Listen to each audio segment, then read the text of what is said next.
What is going on, guys? JD from New York here. Thank you so much for tuning back into the channel where today we're going to be talking some NXT, man. NXT, February 22nd, 2017, where we seen the bruiserweight Pete Dunne make his NXT debut as he goes one-on-one with Mark Andrews. We'll talk about that. The return of Ohno, Kassius Ohno, as he makes his WWE return and sets his sights on Bobby Roode. Also, Asuka finds out who is the next to be obliterated in the women's division as Liv Morgan, Ember Moon, and Peyton Royce battle over who is the _1 contender for Asuka's NXT Women's Championship. Before we get into the review, guys, I want to thank everybody for showing love and support all weekend long, man. You guys are fucking unbelievable. Every week, you guys knock the Raw review and the SmackDown review out of the water. I want to thank everybody for showing love to those two particular videos. If you guys missed that, links will be linked in the video with annotations. Make sure you guys go check that out after we're done here. Also, I want to thank everybody for showing love and support to Audible. Audible is sponsoring this show and sponsoring Off the Script each and every week. And they're offering everybody listening today 30 days free to try the service with one free audiobook. All you got to do is go to audibletrial.com/offthescript and you're going to cash in. You're going to go through the sign-up process and you're going to pick your audiobook for free, man. And no matter what you do with the service, whether you want to cancel before the 30 days is up or stay on, you guys get to keep your audiobook no matter what. Over 180,000 different books to choose from. A lot of those are wrestling-related books, man. The death of WCW. A lot of you guys cashed in on Daniel Bryan, Shawn Michaels, Brock Lesnar, Hulk Hogan. You guys got Mick Foley, Chris Jericho, JTG. You can even cash in on AJ Lee's new book, Crazy is my... I always get that fucked up for some reason. Crazy is my superpower. Motherfucker, I wish I had superpowers. I'd take Roman Reigns off fucking television. Motherfucker.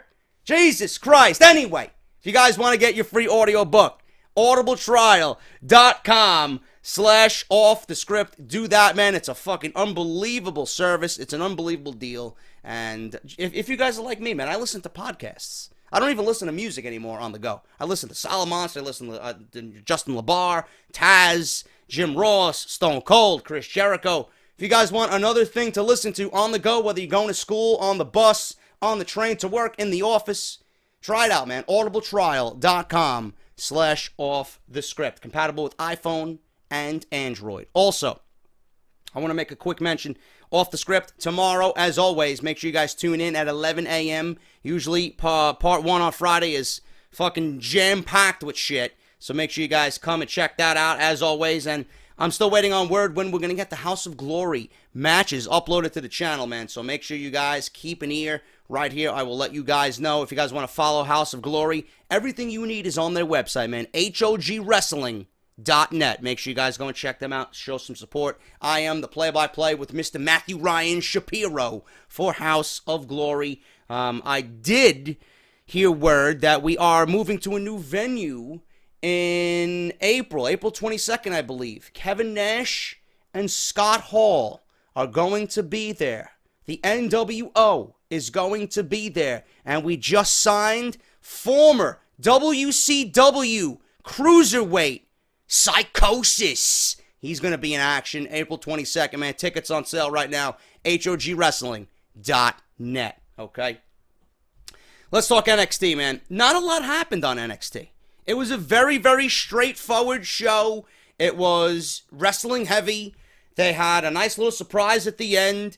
We had some tidbits and some seeds planted as to where they're going with the tapings that actually took place last night from, I think, the University of Central Florida. So they got the tapings all set to go, man, all through the month of March, right up into TakeOver Orlando. I am not reading the goddamn fucking thing. I want to be surprised. I'll probably take a peek here and there just for references on news and whatnot, but I know Shinsuke Nakamura is coming back. I know Triple H has been hyping up a championship match between Kassius Ohno and Bobby Roode. I know the happenings between the Revival, the Authors of Pain, and DIY are going to continue on to TakeOver. Should be a very, very big taping, and I'm looking forward to it, man. I'm looking forward to everything that's happening from now all the way to TakeOver Orlando, where I will be in Orlando that week for WrestleMania. Show started off with Peyton Royce, Liv Morgan, and Ember Moon. And yes, Liv Morgan's music was more cringe than ever, man. I hate seeing that fucking graphic on the Titantron. 201 represent. Jesus Christ, man. Can you get any more fucking cringe? I mention it every week. She's fucking gorgeous. But the music has got to go. Gotta go, man. Peyton Royce, I'm a fan. I'm liking what she's doing. Ember Moon, out of everybody on the women's roster, this includes both Raw and SmackDown as well. I think Ember Moon is my number one, to be perfectly honest with you. I'm loving what Ember Moon's doing. But Ember Moon did not play a part in this match at all, man. She was taken out early, and she was taken out often. Most of this match resided with Peyton Royce and Liv Morgan. Peyton Royce battling Liv Morgan. They thought that was the way to do it. They thought that was the way to go about a victory here. Take out the strongest competitor in this match, which was obviously Ember Moon, the undefeated Ember Moon. And Peyton Royce goes on to defeat Liv Morgan and Ember Moon, who played a non-factor in this outcome. Peyton Royce with a beautiful homage to Kurt Hennig and the Perfect Plex, a fisherman suplex bridge. Unbelievable finish to this match. You got to go out and watch it, man. It was a beautiful perfect plex by Peyton Royce. She pins Liv Morgan. Ember Moon, like I said, played a non-factor, and Peyton Royce is your number one contender for the NXT Women's Championship. What does this mean? What does this mean? Everybody was crying on Twitter that tweeted me who was watching the show. How could they give it to Peyton Royce? How could they not give it to Ember Moon? Just like you guys were all crying when fucking Randy Orton relinquished his Royal Rumble victory and gave up his world title shot at WrestleMania. How could Randy Orton do that? Why is he shitting all over the Royal Rumble? Why is WWE making the Royal Rumble, a non-factor in WrestleMania season? Because they want to build storyline. Because SmackDown knows they got 6 weeks to make things even more interesting. Because WWE, on the SmackDown side, wants to play around, man. They want to fuck around with their creative, with their creative ideas. And that's exactly what NXT is doing here, man. Ember Moon didn't have to win this match. Ember Moon didn't have to win this match at all. She was there to give it a little star power, to give the boost to Liv Morgan and Peyton Royce, because it looks more impressive when Peyton Royce beats Liv Morgan and Ember Moon, instead of Peyton Royce just beating Liv Morgan. So that's why Ember Moon was there. We got 5 weeks left to go to WrestleMania, man. If you think Peyton Royce is going to take over Orlando to fight Asuka, you guys got to be oblivious. Ember Moon is undefeated. She is still undefeated. She has not been pinned at all by anybody on the women's roster in NXT. It will be, undoubtedly, Ember Moon undefeated going against Asuka undefeated. Champion versus undefeated challenger. That's the way it's going to be, man. There's no bigger money match for the women's division right now in NXT than Asuka versus Ember Moon. Peyton Royce, it's nice to give her a rub, man. It really is nice to give her a rub. She's going to go one-on-one with Asuka. It raises her stock. Liv Morgan was just there. And Ember Moon wasn't pinned, man. She just gave this match some star power. So Peyton Royce wins, and all will be right with the world. Do not worry. Ember Moon will be the number one contender eventually on the road to take over Orlando. Just be patient and let it play out, because there's 5 weeks left to go, and I want to see what WWE and NXT Creative does with the storyline, with one woman being undefeated and the other one being a champion undefeated that nobody is yet to take down. It's going to be great, man. Patience is key, okay? We had Pete Dunne go one-on-one with Mark Andrews, and this match was fucking great, man. If you guys missed NXT this week, I advise you to, you don't have to watch the whole show, but I'm advising you to go watch this match. Pete Dunne is fucking great, and this match was a rematch from the semifinals of the United Kingdom Championship Tournament. And what they did there was great, because Pete Dunne literally, brought chaos to that tournament. He brought chaos. He brought fear. Everybody thought he was going to win the tournament because of how he presented himself as a killer who gives a shit about nobody else but himself. But eventually, Tyler Bate defeated the bruiserweight Pete Dunne in the finals to be crowned the first ever United Kingdom champion. This was Pete Dunne's first showcase on NXT, and both of these guys did not disappoint whatsoever, man. And it looks like, just by what Nigel McGuinness was saying and how they were hyping up Pete Dunne as, you know what? Tyler Bate's got to look out for this guy. Tyler Bate's got to watch his back. Pete Dunne's coming, and he's coming for that United Kingdom Championship. It's looking like we're going to get set up with Pete Dunne versus Tyler Bate at TakeOver Orlando for the United Kingdom Championship, man. And that, I'll tell you right now, is best for business. Because I would love to see more of these guys. I'm glad that NXT and WWE is showcasing these guys on NXT instead of keeping them in the back by Jack Swagger's Catering. I love it. Pete Dunne is phenomenal. He brings an intensity that really nobody else, besides, like, you know, the obvious Samoa Joes and the Brock Lesnars and the Goldbergs. Pete Dunne brings an intensity and a realism that is rarely seen on WWE television. That's why he's going to be a winner. That's why he's going to get over. Mark Andrews is a quintessential babyface underdog fighting from underneath to overcome the much larger opponent every single time, and he did not disappoint, man. He hit all his top spots. He hit his shooting star press, which eventually was blocked by Pete Dunne. This match was all about Pete Dunne going after the hands, man. He was bending the fingers of Mark Andrews throughout this entire match. And he tried to get his finishing move, the bitter end, not once, but twice. Mark Andrews kept countering and countering and countering after damage to the hands and the fingers throughout the match. Pete Dunne found a weakness, tried to expose it, went for the kill, and it failed. And Mark Andrews countered every single time until the end, where Pete Dunne leveled in some stiff shots, eventually caught him with that X-Plex, that suplex, that release suplex that he does, and followed up by a bitter end. 1, 2, 3. It was over. Pete Dunne wins it. Very, very, very good match for NXT television this week. I highly advise you guys to go out and watch it if you did miss last night's show. Pete Dunne's going to be a winner, man. And they really hyped him up. Nigel McGuinness really hyped him up. And I'm very much looking forward to Pete Dunne versus Tyler Bate, the rematch from the finals of the United Kingdom Championship Tournament. I believe we might be set up with that at TakeOver Orlando. And if not, that would be a damn shame, man. These guys need to be exposed, and that would be a grand stage to expose them WrestleMania weekend. I hope it happens. We are the unfortunate circumstance of being treated to a Patrick Clark promo. If you guys don't know who he is, please keep it that way. Please keep it that way. I urge you to please keep it that way. If you don't know who he is, do not Google Patrick Clark. You will be utterly disappointed.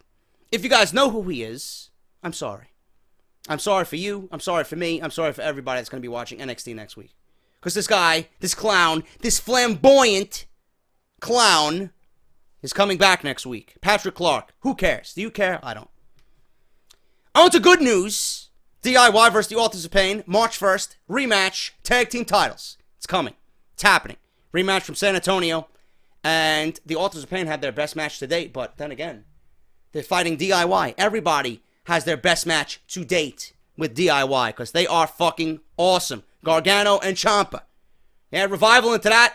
We're going to have a nice little situation for Orlando TakeOver WrestleMania weekend. Ty Dillinger was asked about sanity. The Perfect 10 says Roderick Strong and No Way Jose have his back, and he has theirs. So Eric Young and company will not be able to outnumber him anymore, and Ty Dillinger will continue to pursue his agenda. Whatever his agenda is, hopefully it means W. We need to get some wins, Mr. Perfect 10. That's all I want to see, bro. And in the main event, Bobby Roode defeated No Way Jose with the glorious DDT. After the match, Bobby Roode was heading back. He said, fuck this shit.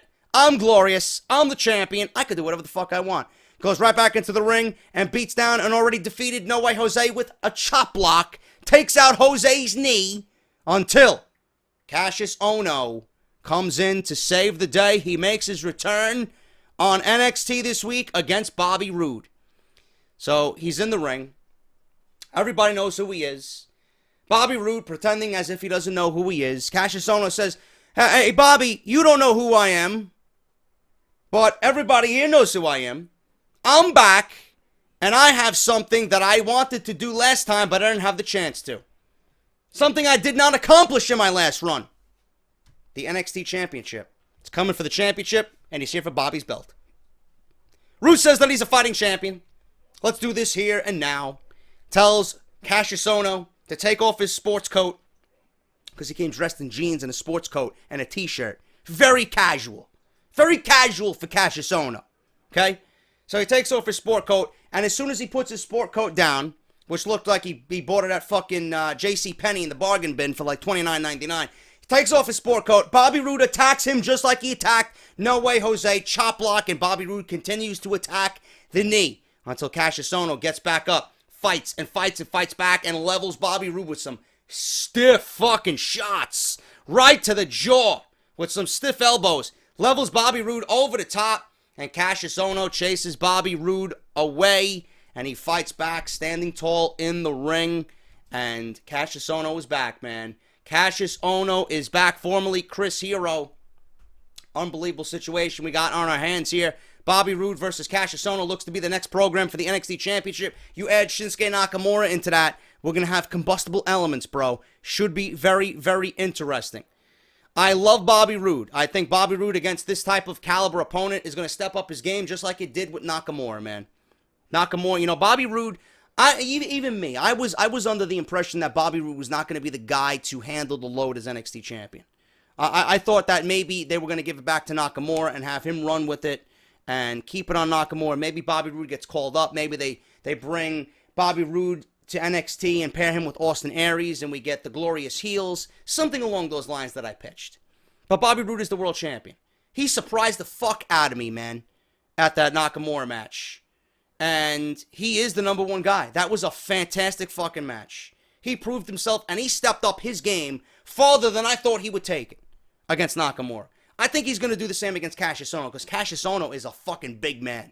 This guy is a large fucking man. And I'll talk about that in a second. And I think the caliber opponent that Kassius Ohno is going to make Bobby Roode even that much better. But with Kassius Ohno, man, I will say this. I am not one to base anybody on looks. I am not anyone to say, this guy's fucking overweight. This guy can't get the job done. I can't wait to see Kassius Ohno back. And the reason why they got rid of him was for the fucking appearance issue, for the weight issue. They didn't think that he was keeping his body in prime shape the way that they wanted. And the reason they brought him back is because they have nobody. They lost everybody in the draft.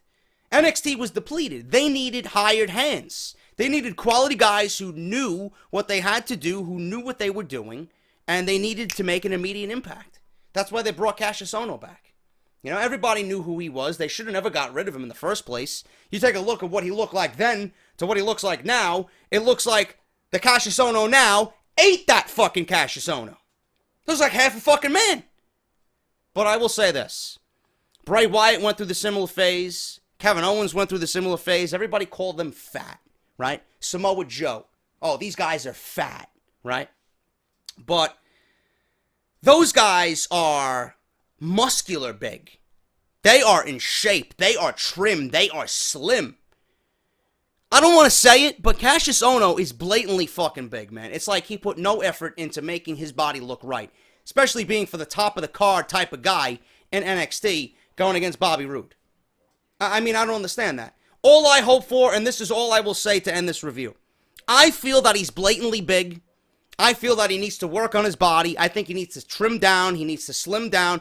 That probably has no bearing on what he does in the ring. 5-star match.